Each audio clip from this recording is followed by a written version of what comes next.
नमस्कार, स्वागत है आप सभी का मंडे मॉर्निंग पावर ब्रेकफास्ट में। आपके साथ मैं हूं नेहा। आइए सबसे पहले देख लेते हैं कि आज हफ्ते के पहले कारोबारी दिन अंतर्राष्ट्रीय बाजारों से किस प्रकार के संकेत है। कुछ ढीली शुरुआत हमें एशियन मार्केट्स में दिखाई दे रही है। स्टिक्स निफ्टी 65 अंक कमजोर ट्रेड कर रहा है। बाकी एशियन मार्केट्स भी कमजोरी लेकर खुले हैं। 135 अंक नीचे जापानीज मार्केट है। तो आप कह सकते हैं स्ट्रेट टाइम्स कॉस्पी में भी 1/4 से 1% की कमजोरी दिख रही है। डाउ Nasdaq futures triple digit losses के साथ कारोबार करते हुए दिखे। डाउ फ्यूचर्स 140 अंक नीचे, तो 100 अंकों की कमजोरी नैस्डैक फ्यूचर्स में दिखी। लेकिन इन सब के बीच राहत वाली बात कमोडिटी स्पेस से निकल कर आ रही है, जहां पर दाम हल्के हुए, खासतौर से कच्चे तेल के। क्या कुछ हुआ है बीते हफ्ते, बीते सत्र अंतर्राष्ट्रीय बाजारों में, जो कि छोटा ट्रंकेटेड हफ्ता था, सबकी डिटेल लेकर मेरे सहयोगी दीपांशु स्टूडियो में मेरे साथ जुड़ चुके हैं। दीप, मॉर्निंग। शुरुआत थोड़ी कमजोर दिखाई दे रही है, तो बीता हफ्ता तो वैसे ही थिन वॉल्यूम वाला था। हुआ क्या एग्जैक्टली? आई थिंक जो चीन में नए डेवलपमेंट्स आ रहे हैं उसका डेफिनेटली आपको इम्पैक्ट आते हुए दिख रहा है। तो नंबर भी खराब आया है। नंबर भी खराब आए हैं, डेटा भी खराब आ रहा है, कुछ और डेटा भी इस हफ्ते आने वाला है। एंड मोर इम्पोर्टेंटली जो कोविड की सिचुएशन चीन में बन रही है वो इस समय अच्छे संकेत नहीं दे रही है। कई सारे बड़े शहरों में लॉकडाउन लगे हुए हैं और ओवर द वीकेंड आपने कई सारे विजुअल्स भी देखे हैं, प्रोटेस्ट भी चल रहे हैं, वहाँ के लोग काफ़ी सिक हो गए इन लॉकडाउन्स को लेकर। बट एक इम्पॉर्टेंट फैक्टर है, डेवलपमेंट है, क्योंकि कई सारी ग्लोबल कंपनीज के प्रोडक्शन हब चाइना में है। एप्पल का तो प्रोडक्शन ऑलरेडी डिसरप्ट हो रहा है, और कौन सी कंपनीज पर असर आएगा ये बाजार की नज़र है। तो डेफिनेटली जो चीन से खबर आ रही है कोविड लॉकडाउन को लेकर, वो अच्छी नहीं है और वो बाजार के लिए एक नई चिंता बनती हुई दिख रही है। इसके अलावा अगर आप फ्राइडे के एक्शन की बात करें तो यूएस में बहुत ही कम वॉल्यूम से, क्योंकि हाफ डे ट्रेडिंग थी, थर्सडे को ऑलरेडी छुट्टी थी और वैसे भी वीकेंड मूड में ही थे अमेरिकी बाजार। पर उस बीच हमने देखा कि सीमित दायरे में कारोबार के बीच डाउ करीब 150 अंक ऊपर बंद हुआ। वहीं आईटी में गिरावट रही, जिसकी वजह से 0.5% नीचे नैस्डैक था। S&P 500 एकदम सपाट था, तो कुछ बड़ा एक्शन वहां पर नहीं होते हुए दिखा। बॉन्ड यील्ड और नीचे उनकी फिसल चुकी है, 3.7% के नीचे आ गई है, तो ये एक राहत का संकेत है। वहां से भी कोई परेशानी की बात नहीं आ रही, तो कोई ऐसे टेंशन वाली बात है नहीं अमेरिका से। इनफैक्ट अच्छी खबर है, क्योंकि ब्लैक फ्राइडे सेल्स हुई और माना जा रहा है कि ऑनलाइन बिक्री $9 बिलियन से ज्यादा थी, पिछले साल के मुकाबले करीब 2.25% ऊपर। एंड मोर इम्पोर्टेंटली नया रिकॉर्ड छुआ है ब्लैक फ्राइडे ऑनलाइन सेल्स का। ओवरऑल सेल्स की मैं बात नहीं कर रहा हूं, जो ऑनलाइन सेल्स है। तो रिटेल स्टॉक्स एक्शन में थे, आज भी रिटेल स्टॉक्स एक्शन में रहेंगे, क्योंकि आज भी एक बड़ा ऑनलाइन बिक्री का दिन है, जिसे साइबर मंडे कहा जाता है। और आज भी कुछ बड़े रिकॉर्ड बिक्री हो सकते हैं। तो अगेन रिटेल स्टॉक्स थोड़ा एक्शन में रहने वाले हैं, जहां तक अमेरिकी बाजारों का सवाल है। यूरोप की बात करें, हल्की बढ़त थी, कुछ बड़ा एक्शन यहां पर नहीं था। बट हाँ, कमोडिटी बाजार में जबरदस्त मूव आ रही है नेहा। एक तो डॉलर इंडेक्स थोड़ा वापस 106 पर आ गया है, बट कच्चे तेल पर आप रखिए नजर। कैसी भी खबर आए, कच्चा तेल हमें लगातार गिरते हुए दिख रहा है। इस साल के नए निचले स्तर पर आपको ब्रेंट दिख रहा है, $82 पर आ गया है। वहीं नाइमेक्स भी अगर आप देखें 11 महीने के निचले स्तर पर $75 पर आ गया है। तो बहुत ही बढ़िया एक्शन, राहत वाला एक्शन आपको कच्चे तेल में दिख रहा है। पिछले हफ्ते करीब 5% की गिरावट यहाँ पर रही, लगातार तीसरी वीकली गिरावट थी। एक तो मंदी का डर तो है ही दुनिया भर में, बट ये जो चीन के नए रेस्ट्रिक्शंस हैं वो ज्यादा दबाव इस समय कच्चे तेल पर डाल रहे हैं। तो वो एक फोकस एरिया रहेगा डेफिनेटली। नेचुरल गैस में पिछले हफ्ते ऑफकोर्स बड़ा उछाल देखा। क्या यूरोप, क्या G7 प्राइस कैप पर कुछ सहमति पा सकते हैं आने वाले महीने में, इस पर नजर रहेगी। But definitely oil and gas divergent moves इस समय आपको आती हुई दिख रही हैं। इसके अलावा सोने और चांदी में कुछ ज़्यादा बड़ा एक्शन नहीं था। बेस मेटल्स और एग्री कमोडिटीज़ में भी आपने सुस्ती ही देखी है। इस हफ्ते की बात करें तो अगेन उतने ज़्यादा इवेंट्स नहीं है, मंथ एंड, बट फिर मंथ बिगिनिंग भी हो रहा है। और उस हिसाब से फ्राइडे को नवंबर महीने के यूएस के जॉब्स डेटा आएंगे, इंपॉर्टेंट रहेंगे। फेड पॉलिसी से पहले ये जॉब्स डेटा आने वाले हैं। 14 तारीख को फेड पॉलिसी, तो देखते हैं बाजार इस पर किस तरह रिएक्ट करते हैं। फेड चेयरमैन जेरोम पावेल साहब वेडनेसडे को एक भाषण देने वाले हैं, वहां पर रहेगी नजर। और यूरोपियन यूनियन के महंगाई के आंकड़े आने वाले हैं। पिछली बार तो रिकॉर्ड 10.6% पे थे, इस बार क्या फाइनली थोड़े कम होकर आते हैं, उस पर भी बाजार की नजर रहेगी। ओके, चलिए, तो ये है वो महत्वपूर्ण डेटाज जिन पर आपको इस हफ्ते रखनी है नजर। एंड ऑफ कोर्स इक्विटी और कमोडिटी बाजार आज किस तरह का प्रदर्शन दिखाते हैं, उस पर तो हमारी नजर रहेगी। शुक्रिया दीपांशु, वो पूरी डिटेल दर्शकों के सामने रखने के लिए। आइए इससे पहले कि हम आगे बढ़े, देख लेते हैं कि शुक्रवार यानी कि बीते हफ्ते संस्थागत निवेशकों की तरफ से प्रदर्शन किस प्रकार का दिखा है। तो अच्छी बात ये है, आप देख सकते हैं कैश स्पेस हो या FNO स्पेस हो, विदेशी संस्थागत निवेशकों की तरफ से खरीदारी निकल कर आई है। 370 करोड़ के आसपास की खरीद का फिगर वहां निकल कर आया है। FNO स्पेस में 4825 करोड़ की खरीद का आंकड़ा निकल कर रहा है। हाँ, घरेलू संस्थागत निवेशकों की अगर बात करते हैं, 300 करोड़ की बिकवाली है, उसका फिगर हमें बनता हुआ दिखाई दिया है। लेकिन एफएनओ स्पेस में या कैश स्पेस में विदेशी संस्थागत निवेशकों की खरीद जारी रही है। क्विक चेक आपको पिछले हफ्ते का हमारे मार्केट्स का दे देते हैं। रिकॉर्ड हाई बनने का सिलसिला तो बैंक निफ्टी में लगातार कायम रहा। क्लोजिंग हुई है थोड़ा सा गिरावट के नोट पर, 91 पॉइंट्स गिरकर बंद हुआ 43,000 के नीचे। हमने देखा था कि 43,000 के पार का हमने नया रिकॉर्ड स्तर बनते हुए देखा था। निफ्टी पॉजिटिव नोट पर बंद होता हुआ नजर आया है। चलिए एक महत्वपूर्ण खबर से आपका परिचय करा देते हैं। बीते कई बरसों से अक्सर ब्रोकर्स के ट्रेडिंग टर्मिनल में या सिस्टम में तकनीकी खराबी आने पर निवेशकों को खामियाजा भुगतना पड़ता है, क्योंकि वो चालू शेयर बाजार में सौदे नहीं कर पाते। इसे लेकर जी बिजनेस लगातार निवेशकों को भरपाई करने की आवाज उठाता रहा है। अब सेबी ने इसे लेकर गाइडलाइंस जारी कर दी है। क्या है एग्जैक्टली ये गाइडलाइंस, पूरी डिटेल लेकर हमारे संवाददाता ब्रजेश कुमार हमारे साथ जुड़ चुके हैं। अभी ये बहुत बार समस्या देखने में आती है कि खासतौर पर जो बहुत ज़्यादा डिजिटल मॉडल यूज़ करने वाले ब्रोकर्स हैं, और तो उनके यहाँ अक्सर ये शिकायत आती रहती है कि जो क्लाइंट हैं उनके हमें मैसेज आते रहते हैं और शिकायत आती रहती है कि सिस्टम नहीं चल रहा है, परेशानी हो रही है, हम ट्रेड नहीं कर पा रहे हैं। तो ये बहुत ज़्यादा शिकायतें बढ़ रही थी और ये सेबी के पास भी पहुंच रही थी। इसकी वजह से सेबी ने इसको लेकर व्यापक चर्चा करने के बाद एक नियम बनाया है और बहुत सारी चीज़ें जो अब तक साफ़ नहीं थी उनको साफ़ करने की कोशिश की है। तो उसमें सबसे पहली बात जो कही गई है कि टेक्निकल ग्लिच माना किसे जाएगा। अगर 5 मिनट तक या उससे ज़्यादा किसी ब्रोकर का सिस्टम नॉर्मल नहीं काम कर रहा है तो उसे टेक्निकल ग्लिच माना जाएगा, और उस स्थिति में 1 घंटे के भीतर, यानी टेक्निकल ग्लिच की जब जानकारी मिली है उसके 1 घंटे के भीतर स्टॉक एक्सचेंज को जानकारी देनी होगी जिसका ब्रोकर मेंबर है। इसके अलावा 14 दिन के भीतर रूट कॉज एनालिसिस देना पड़ता है। रूट कॉज एनालिसिस देना पड़ेगा। रूट कॉज एनालिसिस देने का मतलब ये है कि क्या समस्या हुई, कब पता चली, उसको लेकर कैसे ठीक हुई, और उसको लेकर भविष्य में ऐसी समस्या ना आए ये रोकने के लिए क्या इंतजाम करें। ये सारी जानकारी जो है एक्सचेंज को देना पड़ेगा। तो टेक्निकल ग्लिच पर गाइडलाइंस को लेकर ये डिटेल्स आती हुई। आइए अब जान लेते हैं कि खबरों के दम पर आज किन स्टॉक्स में, किन सेक्टर्स में एक्शन देखने को मिल सकता है। अरमान पूरी डिटेल लेकर हमारे साथ जुड़ चुके हैं। अरमान, मॉर्निंग, मंडे मॉर्निंग, अहम ट्रिगर्स कौन से हैं, कहाँ रखनी है नजर? बिल्कुल, एम ट्रिगर्स में सबसे पहले रिजल्ट भी आने वाला है। फ्यूजन माइक्रो फाइनेंस है जिसका नतीजे आने वाले हैं। आज जो एफएम है हमारी वो प्री बजट मीटिंग करने वाली है ट्रेड यूनियंस और लेबर ऑर्गेनाइजेशन के साथ। जो सस्टेनेबल गैस प्राइसिंग फार्मूला है उसके सुझाने के लिए जो गठित कमेटी, पारिक कमेटी के फाइनल बैठक भी है आज। कैनफिन होम्स पर ध्यान रखिएगा क्योंकि बोर्ड बैठक में डिविडेंड पर विचार किया जाएगा। एप्टस वैल्यू हाउसिंग फाइनेंस, वहां पर भी बोर्ड बैठक पर डिविडेंड पर विचार किया जाएगा। AAA टेक्नोलॉजीज पर ध्यान रखिएगा जो NSE SME इमर्ज प्लेटफॉर्म से NSE और BSE के मेन बोर्ड प्लेटफॉर्म पर आती हुई दिखेगी। वही GCM सिक्योरिटीज पर भी ध्यान रखिएगा जो BSE SME प्लेटफॉर्म से BSE मेन बोर्ड प्लेटफॉर्म पर आती हुई दिखेगी। मदरसन सुमी वायरिंग पर ध्यान रखिएगा क्योंकि लगभग उनके 126 करोड़ जो बोनस शेयर्स हैं वहां से लिस्ट होते हुए दिखेंगे।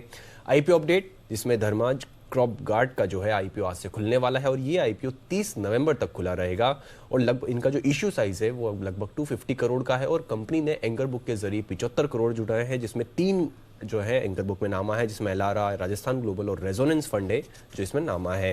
अब आ जाते हैं खबरों पर सबसे पहले इंडियन एनर्जी एक्सचेंज पर ध्यान रखिएगा। कंपनी ने जो बोर्ड ने है वो बायबैक को मंजूरी दे दी है और 200 रुपए के भाव पर बायबैक को मंजूरी दे दी है, पर जो रूट है वो ओपन मार्केट रूट है और अगर 200 रुपए के हिसाब से आप देखें तो लगभग 32% जो भाव था उसके हिसाब से प्रीमियम पर है और लगभग अगर आप देखेंगे 49 लाख जो शेयर्स हैं उसका बायबैक करने वाली है। उसी के साथ साथ 25 नवंबर को बोर्ड ने सब्सिडरी का गठन करने के सत्ताधिक मंजूरी भी दी है। पेटीएम पर ध्यान रखिएगा क्योंकि पेटीएम एग्रीगेटर एप्लीकेशन जो PA एप्लीकेशन वो दोबारा सबमिट करने वाली है और 120 दिन के जो भीतर है यह PA एप्लीकेशन वो दोबारा जमा करने वाले हैं और कंपनी का यह भी कहना है कि कारोबार और आय पर कोई मटेरियल जो प्रभाव है वो अभी तक इस पर नहीं पड़ा है। जोमेटो पर ध्यान रखिएगा क्योंकि जो अमेजोन है जो 29 दिसंबर को वो अपना जो फूड डिलीवरी कारोबार है वो बंद करने वाला है, और अगर आप देखेंगे तो इन्होंने ये जो कारोबार है 3 साल पहले बेंगलुरु में जो है वो चालू किया था। हीरो मोटोकॉर्प पर ध्यान रखिएगा क्योंकि कंपनी जो है 1 दिसंबर से मोटरसाइकिल और स्कूटर की जो है कीमतें बढ़ाएगी, और कीमतों में अगर बढ़ोतरी जो होने वाली है वो लगभग 1500 रुपए के आसपास की जो है बढ़ोतरी होने वाली है। MSTC, M&M, other auto companies और दूसरी ऑटो कंपनीज पर भी ध्यान रखिएगा क्योंकि ऑटो स्टील इंडस्ट्री के लिए खबर आती हुई दिखी है कि 1 अप्रैल 2023 से सारी जो है खत्म होगी। वो 15 साल पुरानी की जो गाड़ियां हैं वहां पर खबर आती हुई दिखी है कि सड़क परिवहन मंत्रालय का ड्राफ्ट नोटिफिकेशन जो है जारी कर दिया गया है। और अंत में आदित्य बिरला फैशन पर ध्यान रखिएगा क्योंकि कंपनी ने जो बेवकूफ की मेजोरिटी हिस्से खरीदने के भीतर पर सफाई दी है, उन्होंने ये कहा है कि ग्रोथ और एक्सपेंशन के लिए वो स्ट्रेटेजिक अवसर जो हैं वो लगातार कंसिडर जो हैं देखते रहते हैं, और जब प्रस्ताव अंतिम चरण में पहुंच जाता है तब वो प्रॉपर उसका डिस्क्लोजर देंगे। चलिए, तो ये वो खबरें हैं, ये वो ट्रिगर्स हैं जिनके दम पर आज इन चुनिंदा पॉकेट्स में आपको एक्शन देखने को मिलेगा और कमाई के ढेरों मौके भी मिलेंगे। आइए अब जान लेते हैं आज की ट्रेडिंग कॉल्स कहां से निकल कर आई है। शुरुआत हम सबसे पहले करेंगे चॉइस ब्रोकिंग के साथ। सेल खरीद के चलने की सलाह आ रही है। कैश स्पेस में 83 रुपए 35 पैसे के पास, स्टॉप लॉस 81 रुपए 40 पैसे का, फॉर द टारगेट ऑफ 87 के टारगेट के लिए यहां खरीदारी की सलाह है। अनराठी सिक्योरिटीज MGL खरीद के चलने की सलाह है। स्टॉप लॉस लगाएं स्ट्रैटेजी में 875 का, 920 के अपसाइड टारगेट के लिए। अब बारी आती है एक्सिस सिक्योरिटीज की तरफ से। इनकी तरफ से आज 2 रिकमेंडेशन है। पहली है रेडिंगटन खरीद के चलने की, 178 पर खरीदारी करके चले, स्टॉप लॉस 4 रुपए नीचे का रहेगा और 188 का टारगेट आपको इस स्ट्रैटेजी में मिल जाएगा। वहीं एक्साइड यहां पर भी खरीदारी की रिकमेंडेशन, 185 के पास एंट्री की सलाह है, 181 का स्टॉप लॉस, 196 के अपसाइड टारगेट के लिए एक्साइड में आज खरीदारी करने की सलाह है एक्सिस सिक्योरिटीज की तरफ से। आइए अब जान लेते हैं कि बाजार पर एक्सपर्ट्स आपके लिए क्या खास रणनीति लेकर आए हैं, किन शेयरों में, सेक्टर्स में दिखेगा एक्शन, कहां कमाई के मौके नजर आएंगे। इन सब पर विस्तार से बात करने के लिए kiranjadhav.com के CEO आशीष केलकर हमारे साथ जुड़ चुके हैं। आशीष जी, मॉर्निंग। सबसे पहले तो निफ्टी बैंक निफ्टी में जानना चाहेंगे क्योंकि बैंकिंग स्पेस में निफ्टी बैंक ने जो धमाकेदार मूवमेंट दिखाया, फ्राइडे को कूल ऑफ होकर बंद हुआ है 43,000 के नीचे। आज अगर किसी को रणनीति अपनानी है निफ्टी बैंक निफ्टी, क्या होगी? सबसे पहले तो निफ्टी के ऊपर बात करना चाहूंगा। निफ्टी में आज मैं मानता हूं कि ओवरऑल ट्रेंड तो अप ही है, लेकिन आज थोड़ा शुरुआत जो है वो नेगेटिव नोट पर होने की संभावना दिखाई दे रही है ग्लोबल मार्केट की तरफ देखेंगे तो। और मैं मानता हूं कि बहुत अहम लेवल रहेगा, स्पॉट लेवल की बात करूंगा 18,390 18,390 के ऊपर ही टिके रहते हैं तो मैं मानता हूं कि आज एक छोटा मोटा करेक्शन हो सकता है, लेकिन इसके ऊपर टिके रहेंगे तो फिर भी बुलिश मोमेंटम वापस एक बार रिस्टोर होता हुआ हम देख पाएंगे निफ्टी के लिए। ऊपर की तरफ अगर मैं देखता हूं तो निफ्टी में स्पॉट लेवल 18,500 लेवल है, इसके ऊपर निकलते हैं तो फ्रेश ब्रेकआउट इंट्राडे के तौर पर माना जाएगा और वहां से वापस हम 18,625 के ऊपर और वापस एक बार 18,640 के लेवल को टेस्ट करते हुए देख पाएंगे। इंपॉर्टेंट लेवल्स रहेंगे निफ्टी के। बैंक निफ्टी में अगर किसी को ट्रेड इनिशिएट करना है, यहाँ पे भी थोड़ा रुक जाना चाहिए क्योंकि एक अच्छे खासे रैली के बाद कल के फ्राइडे के ट्रेडिंग सेशन में हमने एक अच्छा खासा करेक्शन देखा है और नीचे की तरफ मैं मानता हूँ ये करेक्शन संभावना दिखाई दे रही है 150 750 एक अहम लेवल रहेगा इंट्राडे के तौर पर। जब तक हम इसके ऊपर है तो मैं मानता हूँ कि एक साइडवेज कंसोलिडेशन या छोटा सा और कनेक्शन देखने को मिल सकता है, लेकिन वापस जैसा निफ्टी में मैंने कहा उसी तरह से बैंक निफ्टी में 42,750 का लेवल बहुत इंपॉर्टेंट रहेगा, रखना चाहिए। Okay, Ashish ji, stock specific action कहां पर दिख रहा है? नेहा जी, मैं मानता हूं कि सीमेंट स्टॉक्स परफॉर्म करते हुए हम देखेंगे। ब्रेकआउट चार्ट के ऊपर आते हुए देख रहे हैं तो लीडर है ACC, उसका फ्यूचर खरीदारी करने की सलाह होगी। तो मेंशन करूंगा इसके नजदीक जितना हम बाय कर सके उतना बेहतर रहेगा। ठीक है। कल का फ्राइडे का क्लोज 2532 है, 198 का रहेगा, 2498 का खरीदारी करने को मिलता है तो बेहतर रहेगा। और ये stop loss early closing basis पर मॉनिटर करेंगे। ये 2595 और 2625। Point taken. Ashish ji, thank you so much हमारे साथ जुड़ने के लिए, बताने के लिए कि ब्रॉडर मार्केट्स में कहाँ रणनीति किस प्रकार की अपनानी है, end of course stock specific action ACC में दिखाई दे रहा है। पहला टारगेट 2595 का है, इवेंचुअली वो पार होने पर 2625 तक का लेवल अपसाइड में देखने को मिलेगा। निफ्टी पर फोकस करके चलिएगा, 18390 is a level to watch. 18500 के पार 18625 640 तक का लेवल आज के सत्र में देखने को मिल सकता है। बारी आती है कमोडिटी बाजार की और इसकी रणनीति समझाने के लिए मोतीलाल ओसवाल कमोडिटीज के अमित सजीजा हमारे साथ जुड़ चुके हैं। अमित, मॉर्निंग। सबसे पहले सोने चांदी पर बताइए, छोटे दायरे का ट्रेड है लेकिन आज ऊपरी स्तरों से प्रेशर दिखा है, क्या किया जाए? जी, गुड मॉर्निंग। देखिए, पिछले हफ्ते जो तेजी देखी थी उसके बाद में एक प्रॉफिट बुकिंग का दौर दिखाई दे रहा है, लेकिन मुझे लगता है कि ये शॉर्ट लिव्ड है।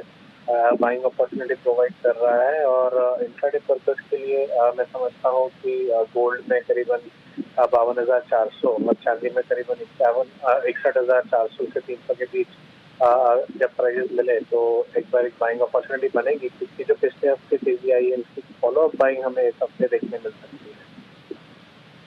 ये तो बात हो गई सोने की। चांदी में, मेटल्स में क्या किया जाए? देखिए, मेटल्स में सिल्वर में जैसे मैंने बताया, सिल्वर में भी 61,000 से 61,300 के बीच में बाइंग की जा सकती है। लेकिन स्पेसिफिकली अगर मैं बेस मेटल्स की बात करूं तो ऐसा लगता है कि खास करके जिंक और एल्यूमिनियम में दबाव दिख सकता है ऊपरी स्तरों पे। तो यहाँ पर बिकवाली का प्रेशर बना रहेगा, लेकिन गोल्ड और सिल्वर में फिलहाल मैं बाइंग की सलाह देना चाहूंगा। और कच्चे तेल में क्या करें? ईयर्स लो पर आ चुके हैं।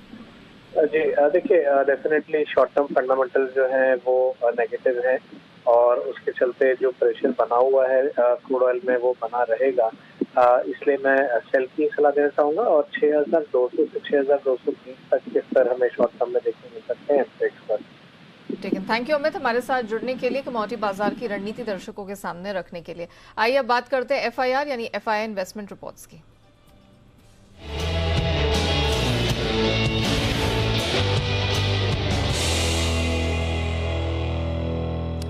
एफआईआई ब्रोकरेजेस की पूरी डिटेल्स लेकर मेरे सहयोगी वरुण जुड़ चुके हैं। वरुण, मॉर्निंग, बताइए। मॉर्निंग नया। तो सबसे पहले तो यहाँ पे जेपी मॉर्गन की रिपोर्ट है और ऑयल एंड गैस क्षेत्र की कंपनियों पे इन्होंने अपनी रिपोर्ट निकाली है, जहाँ पे ओएनजीसी पे न्यूट्रल का इन्होंने टारगेट रखा है, लेकिन यहाँ पे लक्ष्य जो है वो बढ़ा दिया है, 155 से बढ़ा के 165 का किया है। लेकिन गेल को इन्होंने डाउनग्रेड किया है, न्यूट्रल की सलाह है और लक्ष्य जो है 137 से काट के 105 का किया है। इसके अलावा ऑयल मार्केटिंग कंपनीज पे भी जेपी मॉर्गन की रिपोर्ट है, जहाँ पे एचपीसीएल को अपग्रेड किया गया है। अंडरवेट से अब ओवरवेट का कॉल है। प्राइस टारगेट जो है 207 से बढ़ा के 285 का इन्होंने कर दिया है। लेकिन बीपीसीएल पे न्यूट्रल की सलाह तो बरकरार है, लक्ष्य घटाया है 423 से घटा के 350 और साथ ही साथ आईओसी यहाँ पे भी ओवरवेट का कॉल है, लेकिन लक्ष्य घटाया गया है 109 से घटा के अब 100 रुपए का लक्ष्य दे रहे हैं। यानी कि ऑयल मार्केटिंग कंपनीज में इनको केवल एचपीसीएल पसंद आता है, साथ ही साथ अपस्ट्रीम में ओएनजीसी पे इन्होंने अपना प्राइस टारगेट बढ़ा दिया है। Alright Varun, thank you so much वो पूरी डिटेल दर्शकों के सामने रखने के लिए। इसी के साथ पावर ब्रेकफास्ट को हम यहीं रैप अप करते हैं, लेकिन आप बने रहिएगा जी बिजनेस के साथ। ब्रेक के बाद आपके लिए लेकर आएंगे ट्रेडर्स डायरी, जहां आपको मिलेंगे आज के लिए 20 दमदार ट्रेडिंग आइडियाज।